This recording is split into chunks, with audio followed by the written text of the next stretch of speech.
ofrecerle una disculpa a nuestras compañeras que han estado esperando un largo tiempo en el deck de Sin Censura, pero también quiero aclarar que creo que hasta el momento no hay candidatas idóneas para hablar de este tema con mayor fuerza como son Renata Turrent y Sofía Lameiro.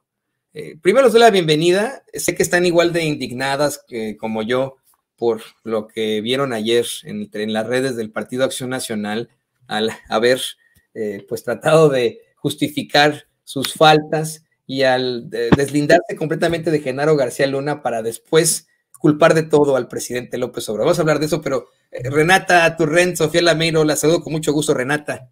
Hola, querido Toño, ¿cómo estás? Sofi, ¿cómo estás? Qué gusto estar con ambos y con toda la audiencia, por supuesto. Un beso a todos. Sofía Lameiro. Hola, Toño, un saludo a todos y a todas las que nos ven. Muy contenta de estar de nuevo aquí contigo y con Renata también. Ahí lo tiene usted, de Renata, asesora en políticas públicas del UNAM, Sofía, una gran analista política. Comencemos contigo, Renata. Yo, si te soy perfectamente honesto, casi se me salen los ojos o me empezaron a sangrar los oídos. Tan pronto tuve el infortunio, ya no se lo vamos a volver a presentar, lo presentamos al inicio de este espacio, el infortunio de ver pues un mensaje entre Marco Cortés y la coordinadora del PAN, diciendo que Genaro García Luna no militaba en el partido y llegando al extremo de echarle la culpa de todo y del narcotráfico y de tener un narcogobierno al presidente López Obrador. O sea, es que yo no lo podía creer. Al día siguiente, Renata, mi querida Sofía, al día siguiente de que declararan culpable a Genaro García Luna, el PAN primero compartió una serie de videos hablando de sus logros, una especie de campañita, y el día siguiente nos salen con esta chistosada. De verdad es verdaderamente ridículo. Tardaron 48 horas en deslindarse de Genaro García Luna. Se les olvida o fingen demencia, puesto que García Luna estuvo como funcionario con Vicente Fox, con Felipe Calderón, y todos sus silogismos pues no se cumplen, la verdad, ¿no? O sea, dicen ellos, es que fue parte de un gobierno, como lo hacía mi rey, ya se me olvidó su nombre, Jorge, no sé qué fulanito, o no me acuerdo cómo se llama, uno de los diputados del PAN que habla como mi rey, el mi rey que decía, no, es que el hecho de que haya pertenecido a un gobierno no significa que haya sido del PAN y tiene que enfrentar las consecuencias, etcétera, pero ellos insisten en llamarle al gobierno federal, al gobierno de México, el gobierno morenista. Entonces, ya no sabe uno ni qué, ni de dónde, a dónde hacerse. Pero verdaderamente me acuerdo, Renata, y me enojo. Yo también. Bueno, la verdad es que me dio decía yo, no puede ser, cuando vi el video de Marco Cortés, decía, no puede ser que sean tan cínicos. Y a mí me gustaría compartir varias reflexiones muy brevemente. La primera es, pues como bien ya mencionabas, hay una cantidad de mentiras en lo que presenta Marco Cortés en el video que saca ayer, que como bien dices, si no lo han visto, la verdad es que ahórrenselo porque son puras mentiras, lo que ya se imaginan, lo que ya nos resumió Toño, eso es lo que dicen. Entonces, bueno, primero dice que se juzga a Genaro García Luna fuera porque el presidente López Obrador no lo puede hacer. Bueno, es que eso es falso porque el Ejecutivo no juzga a nadie, para eso tenemos una división de poderes y en todo caso le correspondería a la Fiscalía General de la República hacer la carpeta correspondiente, que es independiente, y después al Poder Judicial enjuiciarlo, ¿no? No al Ejecutivo. Después dice que en realidad pues no hay nada que el PAN tenga que disculparse porque Genaro García Luna no es militante del PAN. Ok. Entonces, como si fuéramos todos tontos y no nos diéramos cuenta que Genaro García Luna estuvo encargado de la seguridad pública de este país, por lo menos por un sexenio, pero definitivamente muy involucrado también en el sexenio de Fox. Sus dos presidentes panistas tuvieron a un narcotraficante a cargo de la seguridad pública. Entonces es totalmente irrelevante si Genaro García Luna es militante o no es militante del PAN. Fue parte de tu gabinete, la mano derecha de tu presidente. Por Dios, o sea, me rompe la cabeza que crean que somos tan tontos como para creer que ese es un argumento válido. Y un poco como para cerrar, creo que es importante también decir que bueno, por supuesto, ¿no? Acusan de que AMLO es narcotraficante porque saluda a la mamá del Chapo en algún momento y porque suelta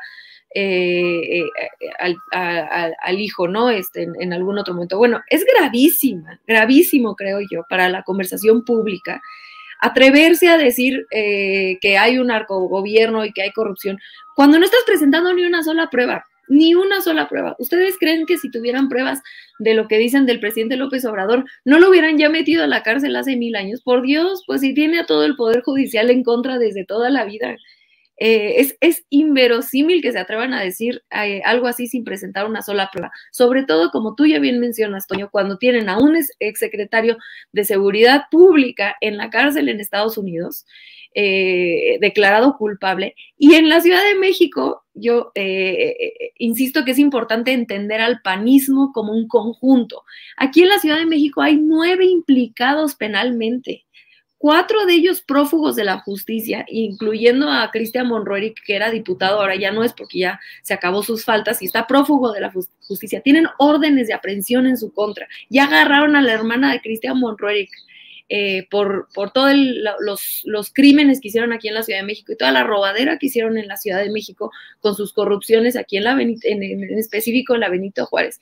Es un partido que ha rebasado incluso al PRI en materia de corrupción y se atreven a salir a hablar de un narcogobierno y de corrupción en los gobiernos de Morena cuando no están presentando ni una sola prueba. Por favor, otra mentira que salen a decir es que en este sexenio la inseguridad es la peor. Bueno, es el primer sexenio desde el 2000. O sea, van 24 años donde la tendencia de la inseguridad había ido a la alza y este es el primer sexenio donde baja, el primero. Y recordar nuevamente que en el sexenio de Calderón se incrementaron 200% los homicidios, 200%. O sea, pasamos, imagínense esa cifra, ¿cómo se explica esa cifra? Bueno, pues claro, la única, ahora lo entendemos perfectamente, se explica porque pactó con el narcotráfico. Nos estaba gobernando un narcotraficante, presuntamente le vamos a decir así a Felipe Calderón, pero estaba a cargo de la seguridad pública un narcotraficante. Pues claro, ¿cómo no van a incrementar 200% los homicidios así? Y yo nada más para cerrar, a mí me gustaría decir que 2 cosas. La primera es que creo que es un error político del PAN, más allá del error ético, ¿no? De ser unos cínicos, mentirosos, deshonestos, ¿no? Eso ya lo sabemos del PAN y no sorprende. Pero incluso creo que es un error político el que están haciendo en no responsabilizarse, deslindarse, decir, a ver, tenemos que reflexionar qué es lo que pasó para que no vuelva a pasar. Yo creo que es un error que recae en el mismo error que ha conducido la política de la oposición por estos 6 años y me atrevo a decir que, bueno, por estos 4 años y me atrevo a decir que muchísimo más tiempo, y es que creen que la gente es tonta. Recae todo en esto, creo yo. Y lo último, porque ya sé que ya me extendí muchísimo, lo último que me gustaría decir es que es una oportunidad para toda la ciudadanía, para toda la gente que creo que no hay un solo mexicano en este país que no haya sido en mayor o menor medida afectado por la guerra de Calderón y por el narcogobierno de Calderón. No hay una sola persona, ¿no? En mayor, por supuesto, ¿no? Habemos quienes, hay gente que ha perdido familias, que ha perdido seres queridos, habemos otras personas que no hemos tenido afortunadamente esa desgracia tan directa, pero claramente hemos sido afectados. Y creo que es una oportunidad como país para concientizar a la gente que está alrededor de nosotros, ¿no? Esa es creo, una responsabilidad que cada uno de nosotros tenemos que tener, de que cualquier persona con la que hablemos le podamos explicar, esto es lo que hizo el gobierno de Calderón, para que haya un entendimiento claro de lo que pasó y que no se vuelva a repetir una desgracia como un gobierno de narcotraficantes como el que el PAN nos puso de 2006 a 2012, mi querido Toño y mi querida Sofi. Yo sí creo que todos, absolutamente todos los mexicanos resienten la guerra contra la ahora desmentida guerra contra el narcotráfico de Felipe Calderón. La gente de escasos recursos pues se enfrentó a mayor desigualdad. Muchos de ellos tuvieron que unirse a las filas del crimen organizado, del crimen en lo general. las víctimas del crimen organizado, las familias que quedaron destrozadas, los pueblos enteros que padecieron por esto, las economías de muchos estados, e incluso la gente que se ubica en otro estrato social, en los estratos altos de la sociedad. Ellos hoy en día pues se enfrentan a esa inseguridad que afecta a sus negocios, que afecta a sus familias, se enfrentan ellos a la delincuencia organizada, a los secuestros, a ser asaltados en sus negocios. Yo creo que esa supuesta guerra contra el narcotráfico de Felipe Calderón sí afectó a todos. Y le pido al equipo que nos grabe para ir con Sofía. Algo que plantea Renata es muy cierto. Pareciera que piensan que todos son tontos los panistas, incluyendo a los mismos militantes, a la gente que todavía está votando por el PAN, que todavía piensa en elegir a una Lili Telles, por ejemplo, o elegir a un Ricardo Anaya. Yo estoy convencido, Sofía, que así como plantea Renata, muchos panistas, al ver ese mensaje terrible, infame, que plantea Marco Cortés y la coordinadora secretaria del PAN, igualmente se enojaron terriblemente, se irritaron terriblemente. Debido a lo inverosímil que todo esto resulta. En primer lugar, culpar a López Obrador de narcotráfico cuando ellos tuvieron la forma de acusarlo de lo que fuera y no lo consiguieron, ¿no? Nosotros como periodistas lo hemos investigado, ya sea periodistas en contra o a favor de López Obrador o de centro, lo hemos investigado desde el inicio de su carrera. Nunca le encontramos ni un ápice de corrupción. Me critican a mí por decir eso muchas veces los fachos de la ultraderecha en sus redes sociales con sus trollcitos y bots, pero es la verdad, y yo me sostengo en esto. No le hemos encontrado a López Obrador ni un ápice de corrupción, ¿no? Imagínense ahora si verdaderamente tuviera pues algún vínculo con el crimen organizado, obviamente estaría en la cárcel, ¿no? Porque ellos dominan y tienen el poder judicial, incluso siendo presidente. El hecho de que haya saludado a la mamá del Chapo enfrente de las cámaras me parece muchísimo más sensato que las reuniones que se planteaba tenía Felipe Calderón con el crimen organizado y que se planteó en el juicio tuvo con miembros del crimen organizado. ¿Qué opinas de esto, Sofía?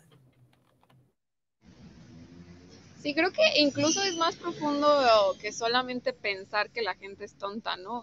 Me parecería una locura que de verdad creyeran que todo el mundo o sea, que todos son tontos y no les parece creíble esto, ¿no? Yo creo que lo que realmente buscan con esta estrategia es arraciar o sea, profundizar un odio hacia la administración actual y hacerlos ver como que no estamos haciendo nada al respecto, ¿no? Como que solamente vivimos sobre contar el terrible pasado, ¿no? Pero creo que sí hay unas cuestiones interesantes que analizar sobre esto, ¿no? Lo primero es que, bueno, el video que sacan es un video que me pareció súper acartonado, súper ensayado, mal editado, terrible, que habla también de su poca capacidad de comunicación, ¿no? Eso en la primera instancia. Y lo segundo es que, bueno, el deslinde de responsabilidad, como también decía Renata, es una grosería para el pueblo mexicano, ¿no?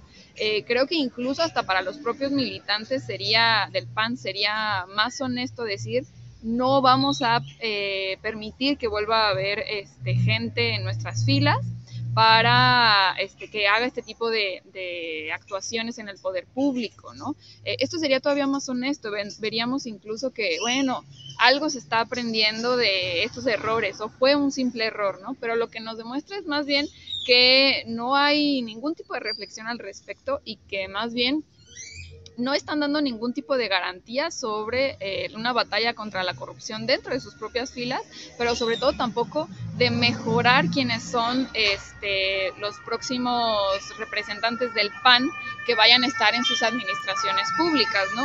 Y creo que esto es la cuestión interesante que hay que analizar, ¿no? ¿Tienen los partidos políticos responsabilidad sobre las administraciones públicas que tienen? Y yo creo que es evidente que sí, ¿no? Y esta es creo que la reflexión que nos pone tan fácil el PAN, ¿no? Porque parece ser que ellos solamente consideran y se hacen responsables de aquellos que realmente fueron militantes y fueron, como por decirlo de alguna forma, sus candidatos y candidatas, ¿no? Pero la realidad es que un partido político también es responsable de cómo gobierna, ¿no? Porque al final cómo ejercen el poder también es un reflejo de lo que proponen con sus candidatos, de lo que le proponen a la población y sobre todo el proyecto de país que tienen para presentarle a la población y para, pues bueno, decirles si les gusta o no les gusta o qué soluciones tienen a los problemas que hoy en día se enfrenta a la población, ¿no? Y ahí es creo que donde tenemos que darnos cuenta que el PAN no nos está proponiendo de nuevo un cambio, incluso bajo los propios errores que sus administraciones tuvieron, ¿no? Y eso es una muestra de que no van a cambiar, de que incluso aquellas personas que no se identifican con el gobierno de Andrés Manuel, que se consideran más en el ala conservadora, realmente no tienen tampoco por qué identificarse con el PAN, porque el PAN tampoco aprendió de la terrible administración de Felipe Calderón, ni de la de Fox, ni tampoco de las administraciones que tuvieron que estuvieron ahí también involucrados con los del PRI, ¿no? Que hay que también mencionarlo, que los del PRI también estuvieron involucrados en continuar con la guerra contra el narco, ¿no? Entonces, bueno, creo que este es el tema más interesante de ver cómo el PAN realmente pues cree que solamente es responsable es más, que ni siquiera es responsable del mal actuar de las personas que pudieran estar bajo sus administraciones públicas, ¿no?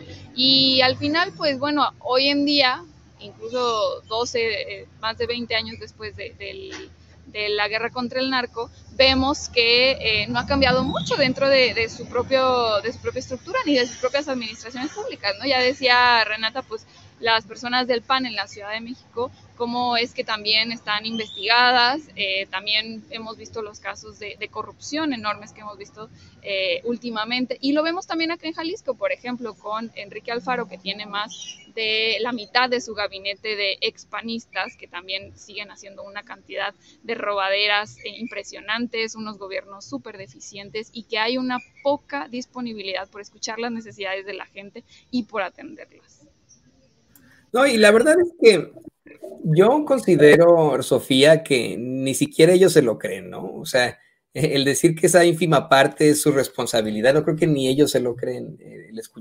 Les ofrezco disculpas, no recuerdo el nombre de este diputado que está siendo muy, muy famoso, lo están citando en los medios de comunicación corporativos muchísimo y en las redes sociales, a lo mejor hasta tenemos el video, esto que me lo diga don David por ahí, pero es un diputado que sale ahí en una especie de chacaleo con su voz de mi rey, dice que nada tenía que ver el PAN en todo esto, que cómo pueden meter al PAN en esa situación y que ellos van a exigir justicia y no sé qué, ¿no? Yo creo que ni él se lo cree, ni él, ni Marco Cortés, ni la coordinadora, ni esta señora que es casi neonazi, esta que está ahora en contra de cuestiones transgénero, se me va también su nombre, son tan oscuros que no brillan, o sea, vamos, no tengo ni siquiera sus nombres, Rangel, fulanita Rangel, América Rangel, algo así, ¿no? Bueno, vamos, ni siquiera ellos se lo creen, no creo que Lili Telles se crea que no tenga nada que ver el PAN en esto,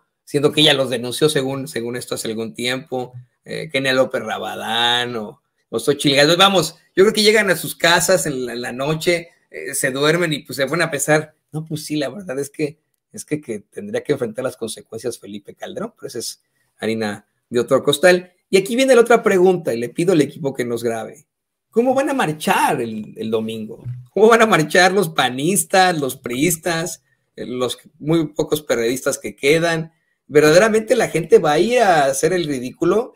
Algo que tú siempre mencionas, Renata, es lo muy neurótico que resultan estos personajes, ¿no? Con sus planteamientos que apelan a lo que no es obvio, ¿no? Yo creo que nadie quiere hacer el ridículo, pero para nada. Y este fin de semana van a ir ahí a marchar a favor del plan B, en contra del plan B a la reforma electoral, eso es lo que ellos dicen. Pero ¿con qué cara lo van a hacer después de que esta semana, acá en Estados Unidos, en Nueva York, su principal representante, el principal representante de la derecha mexicana, Genaro García Luna, fue, porque no es ni Fox ni Calderón, no es él, estoy convencido, fue declarado culpable de 5 acusaciones formales sobre narcotráfico y una de falsedad de declaraciones, y a defender a 2 personajes que también han resultado bien oscuros, a 2 personajes que de la forma más desagradable se quieren ir con 10 millones en la bolsa de finiquito. ¿Qué opinas de esto, Renata? Sí, yo les voy a contar una anécdota. Ayer me habló, para responder esta pregunta, ayer me habló una persona que estaba como dudando si debía ir a la marcha o no, porque decía, bueno, es que hay muchas cosas de la reforma que pues no me gustan y no sé qué. Y yo, bueno, es que es válido que no te gustan algunas cosas de la reforma, pero decir que la marcha tiene algo que ver con el INE, pues es pues como vivir en Disneylandia, ¿no? Con todo respeto, es una marcha antiobradorismo. Que es como se ha ido configurando la política en este país. Digamos que la oposición, a falta de un proyecto claro, ahora el único, pues no es un proyecto, pero el único pretexto que los ha logrado organizar y aglomerar es esta supuesta defensa al INE, pero en realidad es que es un aglomerado de priistas, panistas, la antigua sociedad civil, autodeclarada sociedad civil, como si representaran a toda la sociedad, juntos en contra de un proyecto de nación que presenta el presidente, e implícitamente pidiendo que se regrese al viejo régimen, ¿no? Y regresar al viejo régimen, entonces, implica también asumir, creo yo, tragarse el sapo de tener gobiernos, haber tenido gobiernos como el de Felipe Calderón, con un narcotraficante a cargo de la seguridad pública. Y eso es algo, por lo tanto, que yo creo que es importante en la narrativa pública discutir, ¿no? El hecho de que tú estés ahí en esa marcha, bueno, uno es su libertad y qué bueno que ahora se manifiesten. Siempre me gusta recordar que hace no mucho, mucha de la gente que hoy este domingo va a salir a manifestarse, querían hacer espacios cerrados y limitados para que se marcharan, ¿no? Y ahora pues están tomando las calles, eso es algo positivo y democrático y qué bueno que las tomen. Pero sí creo que es importante definir, para que no haya gente engañada, y es lo que yo le decía a esta persona que me habló ayer a pedir mi opinión, que la marcha del domingo no tiene nada que ver con la democracia, no tiene nada que ver con el INE, no tiene nada que ver con el Plan B. El Plan B ya pasó. El Plan B, o sea, les puede no gustar, pero así funciona nuestro sistema político. Lo pasó el Congreso de la Unión ya, o sea, ya pasó. El siguiente paso es que va a llegar lo va a acabar diciendo la Suprema Corte, porque la única forma de hacer política de la oposición ha sido judicializar la política. Todo lo han metido amparos, todo han tratado de llevarlo al Poder Judicial y fuera del Poder Legislativo, porque es la única ruta que han podido tener, dado que no pueden ganar una elección para poder tener los diputados y senadores suficientes para pasar las legislaciones que ellos quisieran. Entonces, yo le preguntaba a la persona que me habló, dime tú, explícame más bien tú, cómo es que una marcha el domingo va a hacer que cambie la decisión de la Suprema Corte, ¿no? Pues los ministros de la Suprema Corte ya saben para dónde van a votar, y y me decía, pues tal vez los podemos presionar para que fallen en contra de la reforma, y por eso creo que debo ir. Y yo le decía, pero sí, ellos, es clarísimo, es un tema aquí ideológico. Un ministro también es un puesto político, y ya sabemos cómo se van a dividir. Sí, basta ver con cómo han votado el resto de las cosas, por Dios.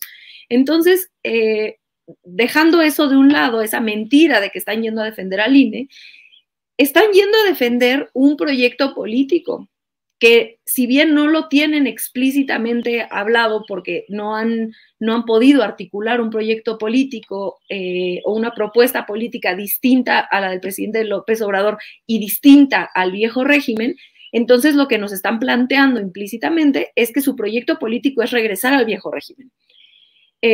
Y es una postura en cualquier democracia válida, ¿no? Pero lo que no es válido es salir a decir que están marchando por algo que ya pasó, que no tienen ningún, no tienen pies ni cabeza ese pretexto de que están marchando por el INE.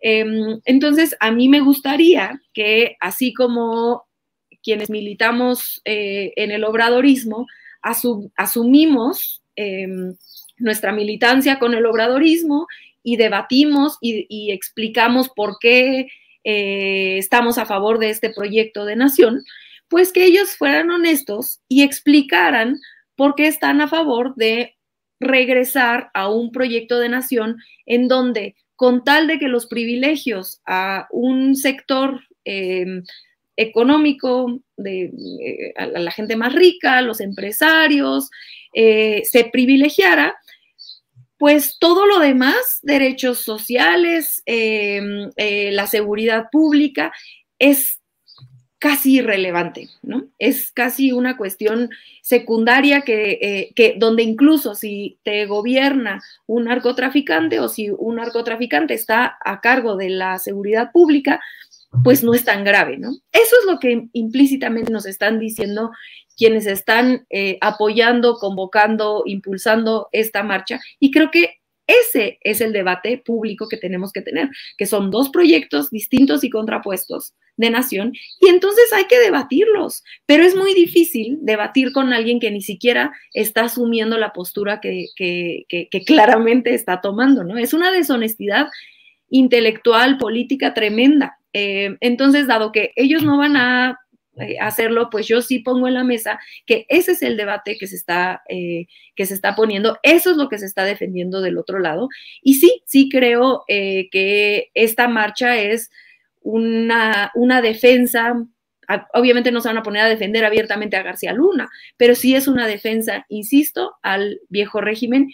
Y repito, es válido, cualquier manifestación es pacífica, es válida, cualquier postura política en una democracia debe ser escuchada, debe ser debatida, pero debatamos la realidad, ¿no? Porque eso de la reforma, pues, ¿de qué van a marchar si ya pasó? Insisto, o sea, pues, en todo caso tendrían que irle tendría que ser una marcha un poco más a la Suprema Corte, o quizá no se han enterado cómo funciona el sistema político, porque es verdad que en esas marchas hay mucha ignorancia y mucha mentira, pero pues la realidad es que creo que hay algunos ahí confundidos que sí alcanzan a caer en ese pretexto de que están defendiendo al INE, pero en realidad la gran mayoría está posicionándose políticamente a favor del viejo régimen, y es válido, pero debatamos eso.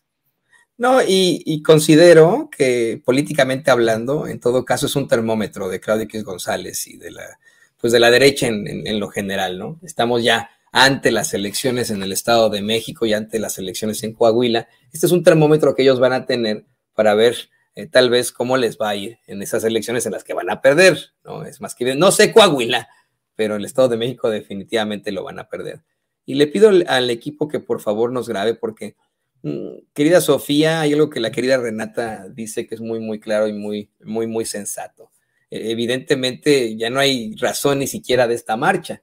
Se salieron con la suya, no se consiguieron los 2/3 necesarios del Congreso para que hubiera una reforma constitucional a la ley electoral, una reforma electoral en lo general. No se consiguió eso, y este es un remedio, este es un parche que puso el gobierno, como acá en Estados Unidos pusieron un parche a la reforma migratoria que nunca llegó, que se llamó, con un parche llamado DACA y después DAPA. Es exactamente lo mismo, es un parche a un grave problema que tenemos en México que se llama el sistema electoral manejado por personajes como Lorenzo Córdoba y Ciro Murayama. Es más que evidente que pues es una ridiculez. Este plan B a la reforma electoral en estricto sentido busca reducir salarios, busca reducir ciertos costos, pero hasta ahí, ¿no? No espero ni de fondo lo que se buscaba con el plan B a la reforma electoral. Sin embargo, sí dispusieron a no solamente una campaña en México en los medios de comunicación corporativos, sino en el extranjero.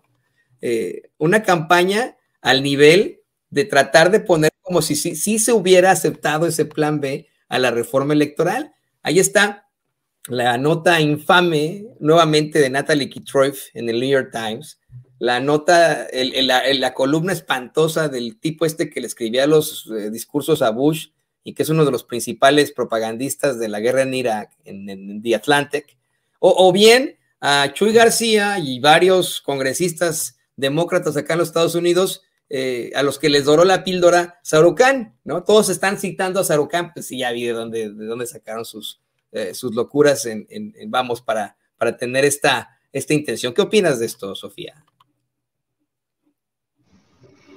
Pues me parece que es muy claro que la marcha se utiliza de manera, pues, para querer demostrar cierto posicionamiento político, cierta aceptación política que no es que sea real del todo, ¿no? Porque pues han mentido con una cantidad increíble de medios, de espacios públicos para decir todo lo que tiene la reforma, que en realidad no es ni la mitad de las cosas diabólicas que dice que tiene, y que pues han mal informado, ¿no? Y como tú ya bien decías, incluso en el plano internacional han querido mentir sobre lo que contiene la reforma electoral, y pues es muy triste. Yo lo he dicho también en otros espacios y en otras ocasiones, que un debate que pudo haber fortalecido incluso la reforma electoral, que pudo haber fortalecido el tema de qué necesita nuestro sistema electoral para mejorarse, pues lo degradaron a tal punto en el que ya ni siquiera se podía debatir pues qué era lo que nos hacía falta, ¿no? Porque prácticamente nos decían que el INE era intocable, ¿no? Que estaba perfecto como estaba, y que no importaba que, por ejemplo, hubiera fraudes en los que se había invertido dinero del narco, como vimos anteriormente, en el que se había repartido dinero a través de tarjetas Monex para comprar el voto, en el que se habían hecho fraudes electorales y se había permitido que cambiaran la incidencia del voto, en el que se había permitido campañas negras sin fundamentos, un montón de inversiones desconocidas, ¿no? No solamente del narco, sino también de otros sectores empresariales que apoyaron tanto en estas campañas como a ciertos partidos políticos, ¿no? Y que pues bueno, esto no estaba en discusión, sino más bien si el presidente, por una idea que tienen del presidente, estaba pues queriendo apropiarse del sistema electoral, ¿no? Con lo cual era una mentira grandísima. Y desgraciadamente, pues en eso terminó la conversación pública, ¿no? Y creo también, bueno, al final la marcha no se trata sobre el plan B, sobre la reforma, como decíamos, pues se trata de demostrar, como se dice en la jerga política, de demostrar músculo, ¿no? De ver si tienen suficiente gente que puedan, pues llevar, ¿no? Y creo o espero que ahora pues haya cierta conmoción y cierto efecto de memoria de quiénes son las personas que se están rodeando a la marcha, ¿no? De quiénes están convocando, quiénes están yendo, ¿no? Ahora con el juicio de Genaro García Luna igual, y les recordó qué es lo que se vivió durante el sexenio de Felipe Calderón, durante el sexenio de Fox, durante el sexenio de Enrique Peña Nieto, cuál era el grado de corrupción que había, el grado de descomposición social que había, y sobre todo, a mí me parece que esta es la cosa más fundamental, ¿no? Que es de la que no se quieren soltar los conservadores, y es la degradación del actuar político que tiene cualquier funcionario o persona que esté involucrada en la vida pública, ¿no? Y es que para ellos no hay un piso de ética que se deba de tener para participar en la vida pública. A diferencia de, por ejemplo, ahora que estamos queriendo, pues, resignificar, redignificar la vida pública, los conservadores realmente quieren que se degrade el máximo, ¿no? Nos quisieron hacer creer durante años que, pues, bueno, la corrupción es parte de nuestra cultura, ¿no? Que bueno, pues, es que así somos todos y pues todos tenemos algo de culpa, y por eso los políticos que tenemos, pues, son así de horribles, nefastos, asquerosos, y no podemos añorar nada mejor, ¿no? Ahora que hay un cambio considerable y que vemos que, pues, robar, no, más bien, dejar de robar no era tan difícil, pues ahora es cuando ellos están pegando el grito en el cielo, porque pues le estamos demostrando a la gente que pues estas cosas que deseábamos que eran este mínimo de ética, que obviamente tenemos mucha más de ética y tenemos estándares mucho más altos, pues no eran así, ¿no? Y creo que pues bueno, ahora esta marcha más bien significa eso, ¿no? Que sigan convocando incluso estas locuras que dicen de que está diciendo Loret de Mola hoy, creo, me parece que estaba viendo un intento por impedir que fuera gente a la marcha, pues con este evento de Cinemex que pasaba en Mérida, que muy lejos está Mérida de la Ciudad de México, pero bueno, y pues bueno, creo que al final del día pues esa va a ser su respuesta, ¿no? Si hay poca gente van a decir que el gobierno federal, que es súper poderoso, parece casi un dios, el poder federal estuvo queriendo pues hacer actividades y bloquearles de cualquier forma para que no hubiera gente en la marcha. Pero si les sale bien, pues ahora sí van a decir, o más bien, si va mucha gente, van a decir, ay no, pues es que miren toda la gente que está en contra del gobierno de Andrés Manuel, que no significa que estén en contra del gobierno de Andrés Manuel, quiere decir que estén a favor de ellos, pero de todas formas pues van a seguir queriendo encontrar excusas pues para poderlo manejar mediáticamente, ¿no? Que pues al final sigue siendo la deshonestidad, porque ni siquiera le informan realmente a la gente qué es lo que quieren defender con esta marcha supuesta del INE, o qué es lo que quieren defender como proyecto de nación, sino que simplemente están queriendo pues modificar y acrecentar estas emociones negativas respecto al gobierno federal, o sobre pues la vida, ¿no? Que ahora pues hay diferentes circunstancias que pueden estar afectando a una persona o a un grupo de población, y pues pueden quieren hacerlo negativo, lo más negativo posible, para que pues ahora se sientan, bueno, estas personas estén completamente en contra y se manifiesten en contra, ¿no? Que creo que, pues bueno, al final no están dando ningún tipo de argumentos políticos. Pero bueno, pues sí, vamos a ver una triste marcha, yo creo, y pues lo que me parece más preocupante es que todas estas personas que pertenecieron al viejo régimen, que sobre todo se beneficiaron de la corrupción del viejo régimen, pues ahora vayan a salir a marchar con una supuesta dignidad que realmente no representan, ¿no? ¿Y por qué Mérida con Loret? Bueno, pues porque de ahí viene el cacicazgo de esa familia, de ahí viene pues el cacicazgo de su abuelito, el muy corrupto y represivo gobernador de ese estado, su papá y todos ellos. Y yo creo que tienes mucha razón en algo, Sofía. Yo también quisiera hacer ese reto, preguntar aquí, así abiertamente, reto a cualquier conservador que me presente un solo nombre de alguno de sus personajes que valga la pena. Un hombre o mujer que represente al conservadurismo, que no tenga cola que le pisen, que sea decente, que sea honesto, honesta, que sea ético. Uno solo, un solo personaje, uno que nosotros como periodistas no podamos contrastar con alguna investigación en alguna situación así. Uno solo les pediría. Y bueno, pues yo les quiero agradecer, compañeras, que se hayan conectado con nosotros y que hayan podido enriquecer esta plática de esta forma. Verdaderamente que fue muy, muy interesante esta mesa. Estábamos contigo, Sofía. Por favor, compártenos tus redes sociales para que la gente se ponga en contacto contigo. No, hombre, muchísimas gracias por el espacio, muy contenta de compartirlo con Renata y contigo y con toda la audiencia que nos ven sin censura. Me pueden encontrar en Twitter como Sofía No Sabía, y en Facebook, Instagram y YouTube como Sofía Lameiro Díaz. Ahí lo tiene usted, a la queridísima Sofía Lameiro, activista, analista pues política.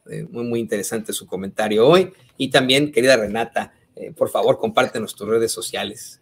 A mí me encuentran en @rturrent en Twitter y en Instagram, y en este hermoso espacio los viernes. Te mando un grandísimo beso, Sofi querida, y también a ti, Toño querido, y por supuesto a toda la audiencia. Hoy no me pude meter a contestar, pero los estoy leyendo a todos, los quiero mucho y me encanta estar aquí con ustedes siempre. A nosotros nos encanta tenerla siempre aquí, y pues nos vemos muy, muy pronto. Ahí también tenía usted a Renata Turrent. Usted lo sabe perfectamente, asesora en políticas públicas del UNAM, y también habíamos mencionado a Sofía. Y bueno, le